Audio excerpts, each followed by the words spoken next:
Bluebird and Green Rabbit Route 2 may go to the east doors at this time. We do have someone whose mic is not muted. There we go. Thank you.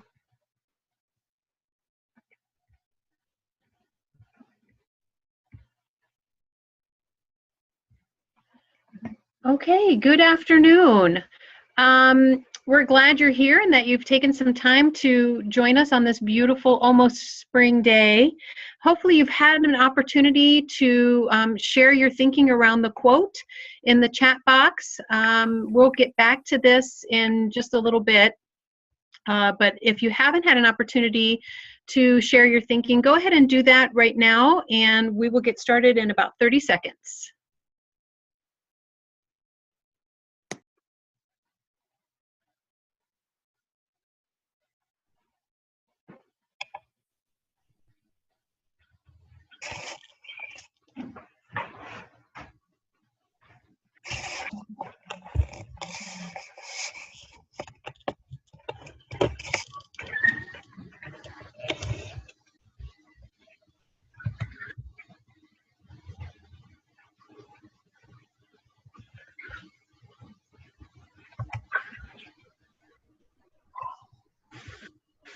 Again, as you're coming in, if you could make sure you mute your mic. We'll have opportunity during our time together to unmute and to discuss. Well, welcome everyone to our Zoominar on comprehension. This is our fourth Zoominar. It's hard to believe that we're already 4 in. My name's Patty Foster, and I am a literacy coach here at AEA 267, and I'm joined by Terry Bozinger, who will be monitoring the chat, and Kim Swartz as well. Because our Zoominar and PowerPoint is somewhat interactive today, we're going to hold off sending out the link for the PowerPoint until the end of the session. And Terry will be uploading those links, the necessary links at the conclusion of our learning today. So let's go ahead and get started. Today our outcomes will be around comprehension. So hopefully by the end of the session today, you will have gained some understanding of comprehension strategy instruction, gathered implementation ideas and resources for classroom or whole group instruction and comprehension strategies, and discovered intervention resources for responding to student needs around comprehension. According to Harris and Hodges, comprehension can be defined as a process in which the reader constructs meaning by interacting with text. Text comprehension is purposeful and active and can be developed by teaching comprehension strategies. These strategies are plans or procedures that readers use and apply when they hear text read aloud, when they read text with someone else, or when they read independently. Let's take a minute and look at the responses to our opening quote in the chat box. Go ahead and unmute your mics and let's share out a bit about our thinking about what it means to be a purposeful and active reader.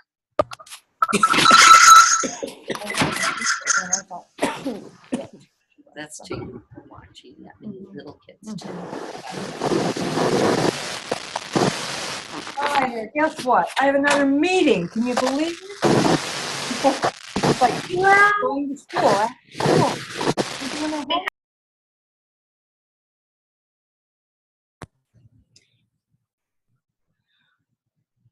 Patty, if you're talking, your mic is muted.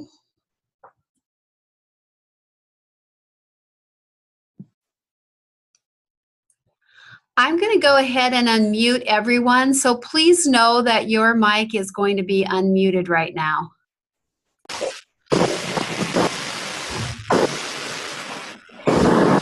4 points. No, it was 7.4 points. And then I read extra credit, and I got 3 points. That is awesome, isn't it? He comes in and we celebrate together. Yeah. Walker, can you hear me? Really cool, wow. And we keep up on wrestling too, right?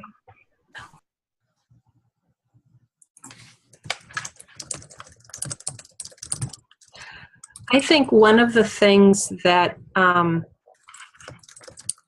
this means that good readers approach a text with a purpose in mind, that good readers know why they're reading.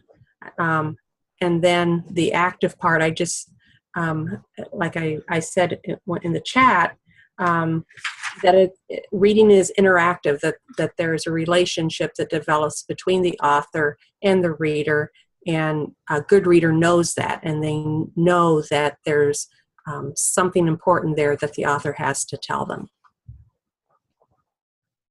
Great, thanks, Drinda. Anybody else want to unmute and share their thinking around this quote?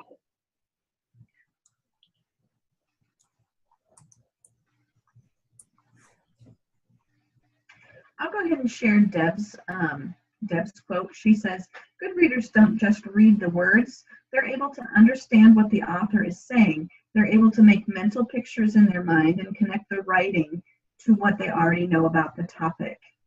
That's a great quote. Thanks, Deb.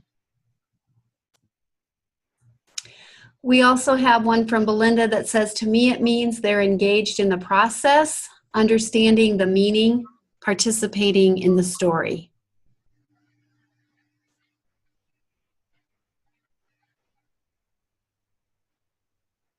There's another quote that says, "Good readers engage in the story, think about the story, think about the author's purpose, visualize, and make connections."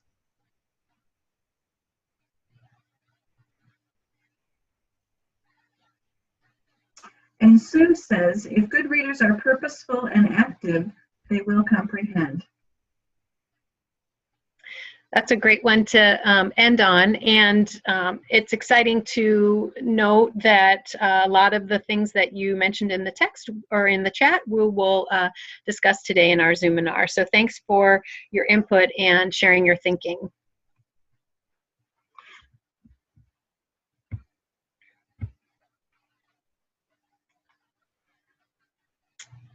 So good readers are purposeful. Good readers have to have a purpose for reading. They may read to find out how to play a video game, read a guidebook to gather information about a national park, read a textbook to satisfy the requirements of a course, read a magazine for entertainment, or read a classic novel to experience the pleasures of great literature. And some of those things we talked about in the chat, we were mentioned, or some of the things here that we mentioned in the chat as well. So I'll let you practice being an active reader and read the slide about what Put Reading First has to say about actively reading.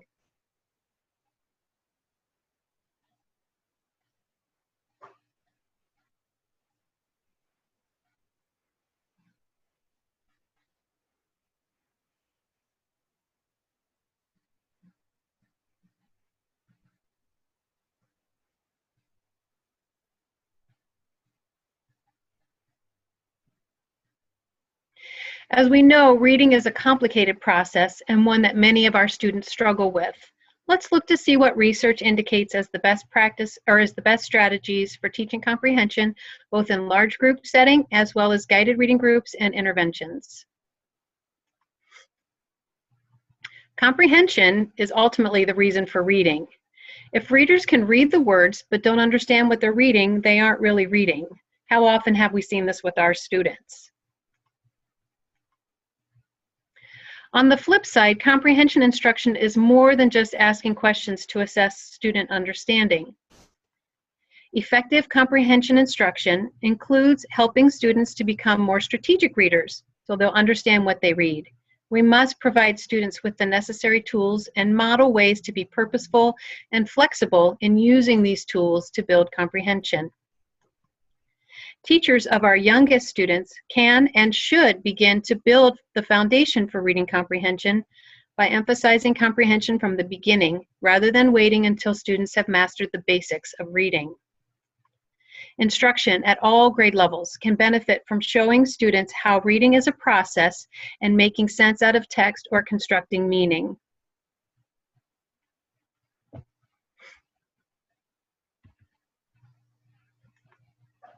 Here's what the National Reading Panel report says about the scientifically based research for reading comprehension instruction. I'm sure it comes as no surprise that this instruction must be explicit in the use of comprehension strategies, and that comprehension improves when instruction and activities in the classroom support the texts read. Research also indicates that comprehension and decoding can exist side by side as instructional goals and student outcome in a comprehensive and balanced literacy program.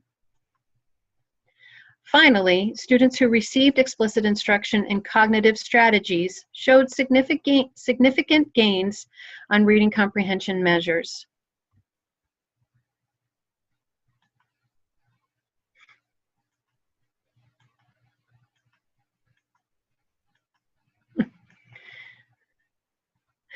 I love Google.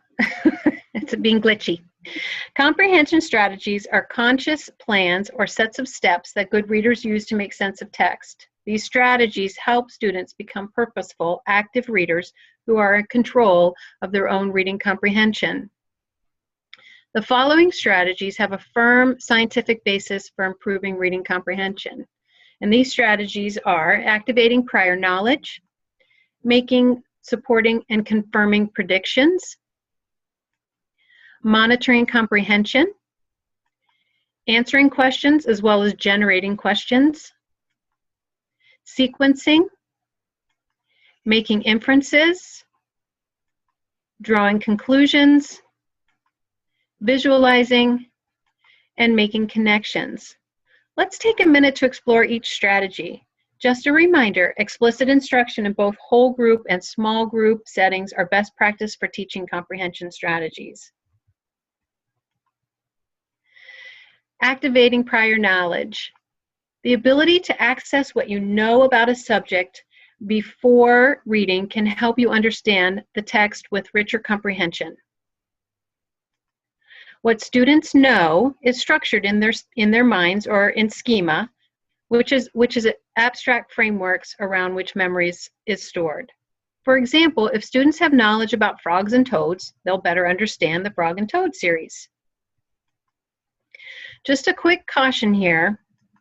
We know that all readers use background knowledge when reading, which allows them to combine new information with what they already know.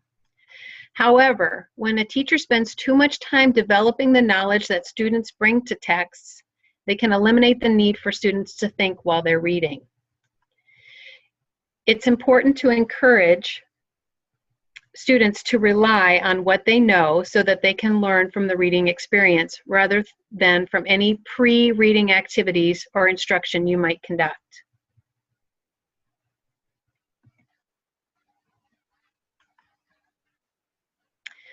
So when we're making, supporting, and confirming predictions, according to Jan Richardson, the prediction cycle begins when readers anticipate what they'll read in the text, monitor their comprehension, gather evidence to support their predictions, and when necessary, abandon earlier predictions and make new ones.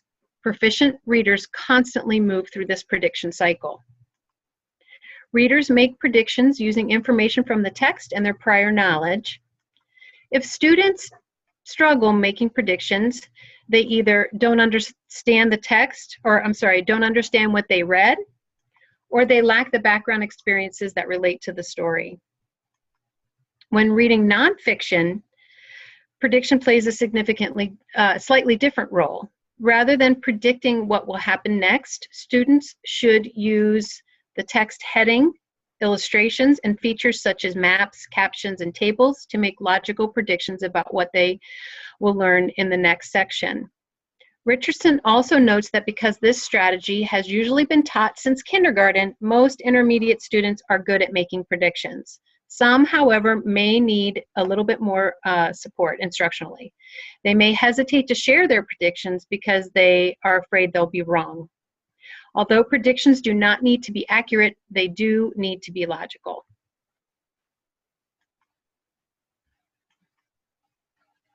As we discussed earlier, we want our students to be active readers. Part of this entails monitoring our thinking while we're reading to ensure that we understand the text, and if we don't, making the necessary adjustments.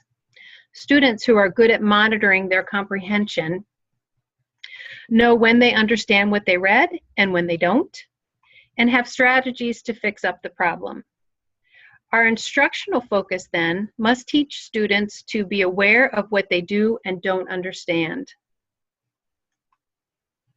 Use the appropriate fix-up strategies to resolve problems in comprehension. Identify where the difficulty occurs. Identify what is causing the difficulty. Restate the difficult sentence or passage in their own words.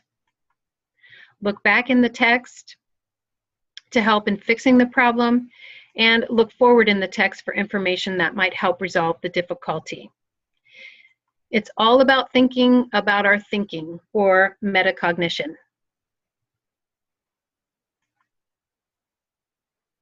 Teachers have long used questioning as an instructional technique to guide and monitor a student's learning. Research shows that teacher questioning strongly supports and advances students' comprehension. Questions appear to be effective for improving learning from reading because they give students purpose for reading, focus students' attention on what they are to learn, help students to think actively as they read, encourage students to monitor their comprehension, and help students to review content and relate what they've learned to what they already know.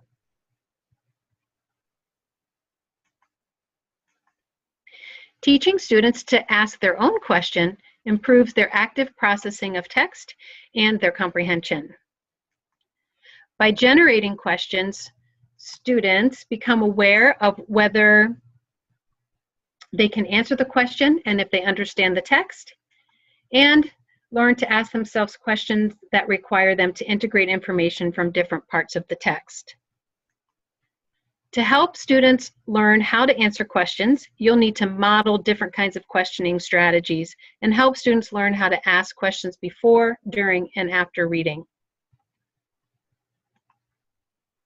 Sequencing is the ability to recognize or recall the order of events in a text. Students who have difficulty retelling the events from a passage in the proper order may be experiencing problems with understanding sequence. Think of all the times you've asked a student to retell a story they just read and they start at the end or in the middle of the story, or they retell the story in a random order that doesn't follow any logical sequence. Students who possess the ability to recognize or recall the sequence of a story are able to infer what occurred between two stated events or incidents. They can also make predictions about what might happen next based on previous sequence of events. In order to correctly sequence events, the student must interpret a passage of print or series of pictures, anticipate which events must come next, and eliminate things that cannot happen. Instruction for sequencing should begin with discussion and modeling around concrete experiences such as brushing your teeth or making a peanut butter and jelly sandwich, maybe getting dressed for school. Once students have time and experience with these concrete examples, move to modeling, discussion, and support within text. Much of the meaning that readers construct is based on their own prior knowledge, combined with the text. Inferences are what we know is reading between the lines. Making inferences requires readers to go beyond the surface level of text. According to Jan Richardson, authors of fiction give the readers clues that imply meaning through dialogue between characters, actions a character decides to take, physical descriptions of characters, and inner thoughts of characters that are not spoken as language. Providing opportunities for modeling your thinking through think aloud language is a powerful instructional tool to address making inferences. Interactive read-alouds that focus on discussion of the 4 inferential clues shown here that include charting these components on text maps will bolster your students' inferencing abilities.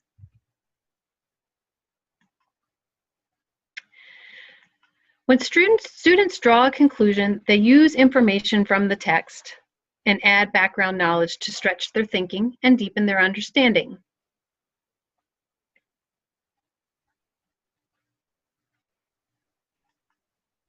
This level of comprehension is interpretive because it requires more than just factual recall. The reader must use main idea, supporting details, and sequence of events as a basis for their conclusions. So we're going to give this a try.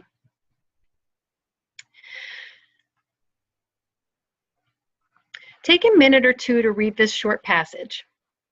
We're going to ask you to use the raise hand option, which is at the bottom of your screen in the Zoom, the Zoom screen. Under participants, you'll see raise hand. So when you're finished reading the text, go ahead and signal that you're finished by raising your hand, and then we'll know when we're able to move on.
So hopefully you've all had an opportunity to read this short passage.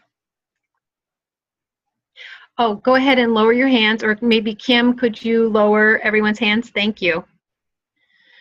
So next, on a scratch piece of paper, we'd like you to draw this organizer. Just make a quick sketch of it, and this will help organize your thinking so that you can draw a logical conclusion. So the organizer would be a summary, just a quick what I read. Background knowledge is what you're bringing to the text, I know, and conclusion, adding those two, now I'm thinking. And once you've drawn your organizer, go ahead and fill in the different columns, and just a sentence or two or a few bullet points will do. And when you're finished, again, raise your hand and let us know you're ready to discuss.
I'm going to back up the slide so you have the text there again, in case you need it.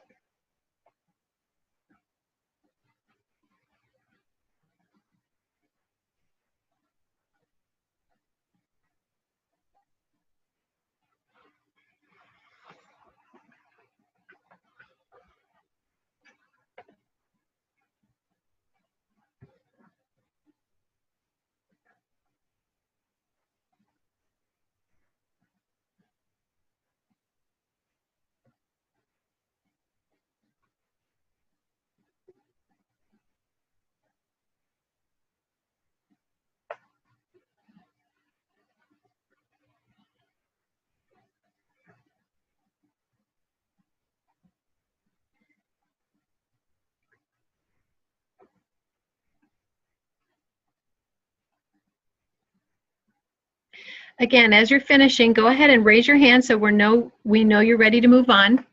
Terry and I envision that you're having wonderfully meaningful conversation around this drawing conclusion organizer.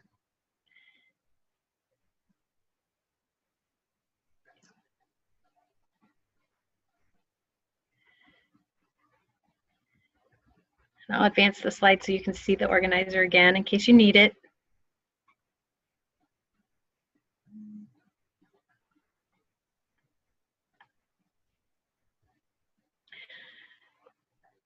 We'll take about 1 more minute so you can finish up, and then we'll move on.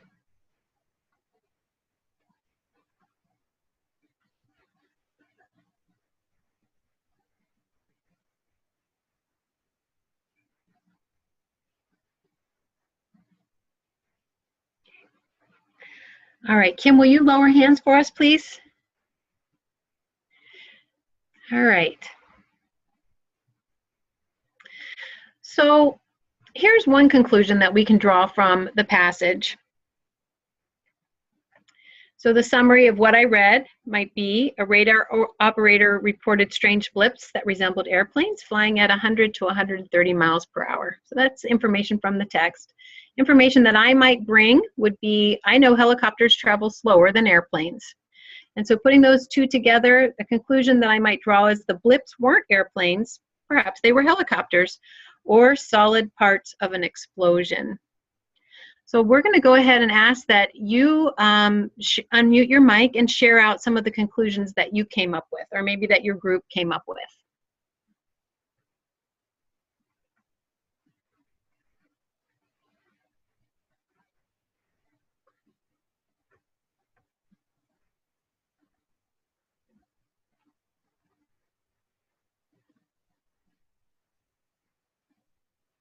We'll give a gold star to anyone who would like to share.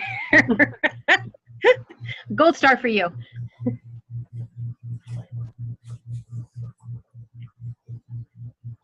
Well, the background knowledge that I had was that there might be other things in the sky, such as birds or rockets or superheroes or UFOs or blimps. But if it was going so fast, that eliminated a lot of those. So my conclusion is that they weren't airplanes or birds or rockets or blimps, but maybe they were superheroes or UFOs. Thanks, Trinda. Gold star.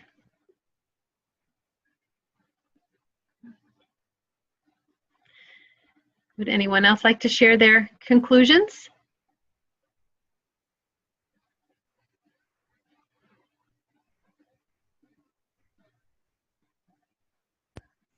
We've got a quiet group out there, don't we? You do. Lots of thinking going on, I'm sure.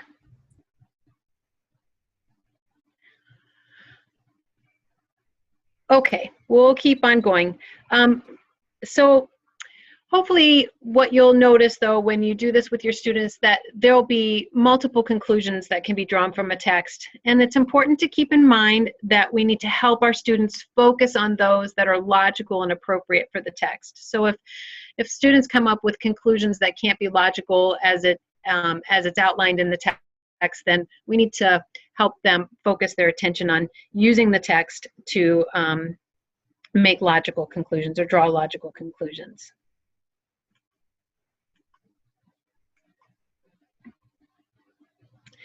Students who make a wide variety of connections during reading have more possibilities for meaning making. This comes from making connections to personal experiences and the world around us, making connections to other texts, and making connections within the text. Making connections allows students to bring a richer range of ideas to the reading experience as they are constructing meaning. While making connections is a natural process, students need to be shown how and encouraged to integrate knowledge from outside school with their school learning. This provides for seamless transitions from inside and outside of the classroom.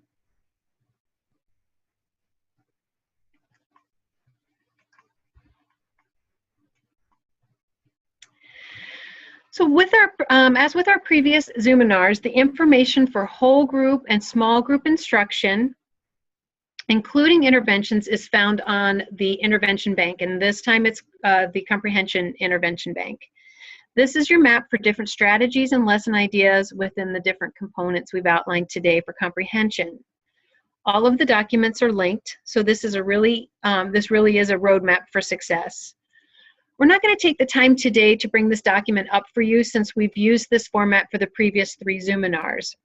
Terry is putting the link in the chat box right now for you. However, if you're new to our Zoominars and would like me to walk you through the Comprehension Intervention Bank, we'd ask that you stay logged into the Zoom after we conclude our meeting, and I'll be happy to walk you through the document. But for those of you who have been with us previously, you know exactly where to go to find this document and how to use it. Just a reminder, just a little plug, there's a professional journal article listed at the end of the document for you to read to further your learning around comprehension. Wait for just a second while Terry gets that. Yep, she's giving me the thumbs up. Awesome. So as you're thinking about instruction around comprehension strategies, we want you to share out some strategies maybe that you've tried in the past that you feel work well. And by sharing, this gives us an opportunity to learn from each other. So again, we're just going to ask that you unmute your mic and share out something that you really maybe have enjoyed using or that you've seen success around comprehension with your students. And if you have any lingering questions around comprehension that you want to ask, you can either post those in the chat or you can unmute your mic and ask those as well. But this just gives us an opportunity to finish up our discussion today around comprehension with a sharing out. Patty, how would you explain the difference between making inferences and drawing conclusions? That's a really good question, and I wondered the same thing. I see them as being very, very similar. You're using the same information, background knowledge, and information from the text, but in making conclusions or drawing conclusions, I think it's more of a complex thinking process because you have to involve the sequencing of the story as well. But that's kind of how I framed it up in my mind. Does anybody else have any ideas about the differences between drawing conclusions and making inferences?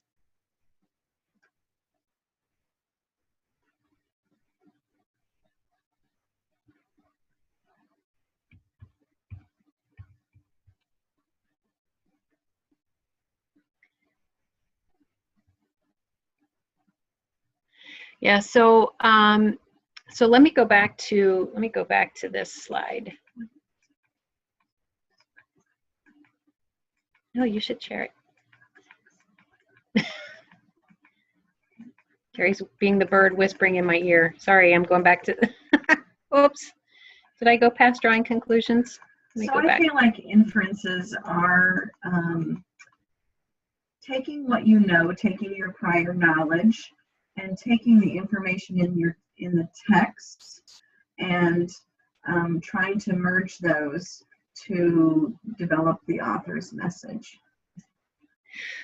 Yes, so but the question is then how is making an inference different than drawing a conclusion? Drawing conclusions might not be taking your own background knowledge and merging that information. It might be just trying to think about what the author is saying. Well, and so I brought this slide back up so we can look at it. So when you're drawing a conclusion, you're using, you know, multiple parts of the text. So the main idea and supporting details, and again, the sequence of events to base your conclusion on. So I don't know, I felt like, to me, when I was trying to make meaning of this in my head, drawing conclusions seems to be more of a complex process, and maybe more of a cumulative or a summative kind of process. While Hey, we were talking it over. I have my student teacher sitting right next to me. We were thinking like an inference, like for example, you might infer a character might be really upset because of what they said, but then you might have to take multiple parts of the text to figure out the big idea of why that character is upset. And so I do feel like probably you have to infer to draw a conclusion, but you might have to infer many things to draw one big conclusion.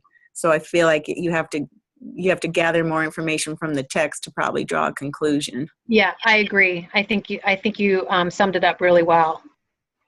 Give your student teacher a gold star. Yeah, it's just good discussions to have. Yeah.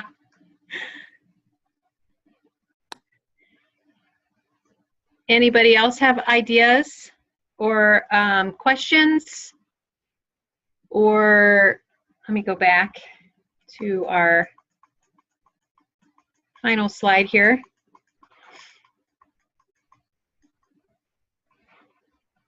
How about instructional strategies that you've used for comprehension that you might like to share out so we can all learn from all of the great wisdom that's out there?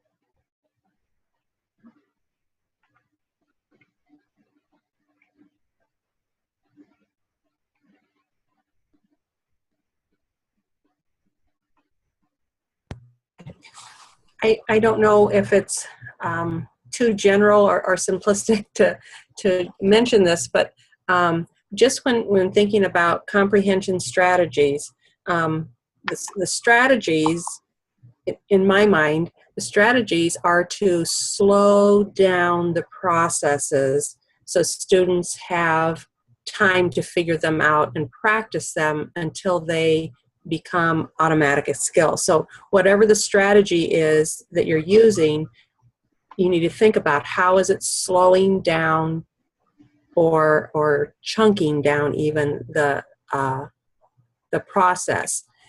And then within that, or as part of that, just a gradual release of responsibility. So once you've determined a strategy that will slow down that thinking, making sure that it's modeled. And when I was teaching reading, that's something I came to slowly. Of course, that was quite a long time ago, but I came to that slowly, that having to really explain it and model it in detail and then help them employ it. So that's what has worked for me. Thanks, Trinda. And I would agree. And I think that's where think aloud language, modeling using think aloud language is so important when we're teaching comprehension strategies, because we really have to make something that's implicit, in that something that's going on inside our heads, explicit for our students. So that think aloud language allows us to do that. What am I thinking? How am I processing while I'm reading this text to understand it? So if we're working with students on interventions, would I be making a correct assumption by what you're saying that it doesn't need to be different interventions, or it doesn't need to be different strategies than what you've been working on in the classroom, but it's more about giving them more time and more opportunities, more feedback, and maybe slowing down the process and sharing that with them more? Would that be correct? I would agree. Yes, I think that that's correct. And I think that as we've been trying to illustrate throughout these Zoominars, that best practice in large group and small group are things that we're trying to promote, and that the interventions that are in the intervention bank can be used in large group and they can be used in small group. And the intervention then becomes just what Kim said, perhaps a smaller group, perhaps longer time within that strategy, or more longer time as far as meeting in a small group, and duration of the intervention. So providing more days or more time around the use of that strategy. And I think anytime that we are promoting the use of an intervention or the use of a strategy within an intervention by using connected text, I think it's much more powerful. So anytime you can do that in a small group setting by using connected text, or by using guided reading books, read aloud books. And let me just piggyback off of what you said, because I once read that much of the research that has been done on comprehension strategies was actually done with students who are proficient, prolific readers. And in fact, those students who are proficient and prolific don't actually need as much instruction in those strategies because they do them automatically. So much of the strategy instruction that children need would be done with students who need that process slowed down for them. But those proficient readers may not need that much instruction. So most of the comprehension strategies may need to be done in small group. I don't know, what's your feeling about that?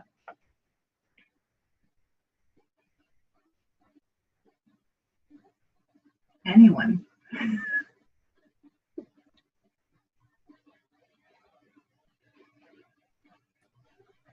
Well, Terry, I mean, that to me seems to make sense, because we need to differentiate for students. So, and sorry about the train going by right now.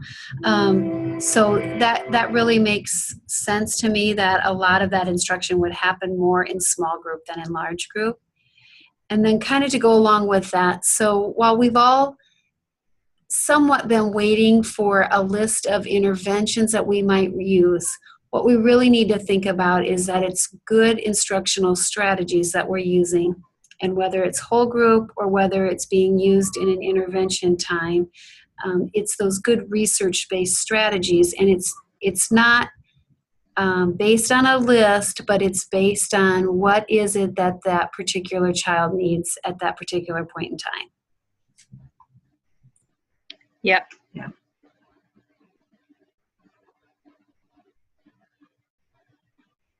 And thinking about those students who are very able readers and writers, sometimes the use of strategies, say graphic organizers or something like that, have been shown with the most able to actually provide some frustration, because, as Terry said, they are doing that already in their minds. So that also speaks to that differentiation of use of particular strategies, and thinking about your students at all the places along the spectrum of ability.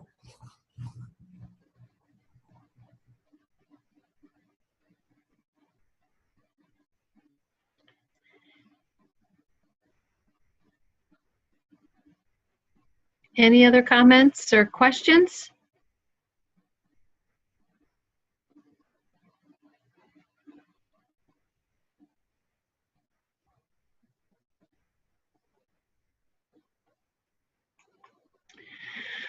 Well, our next Zoominar will be around vocabulary, and we will skip next week, as perhaps a lot of you, most of you, many of you, we are, some of us are going to be on spring break. So we won't get together until Thursday, March 26th, again at 3:30, and Terry will be walking us through best practices for vocabulary instruction.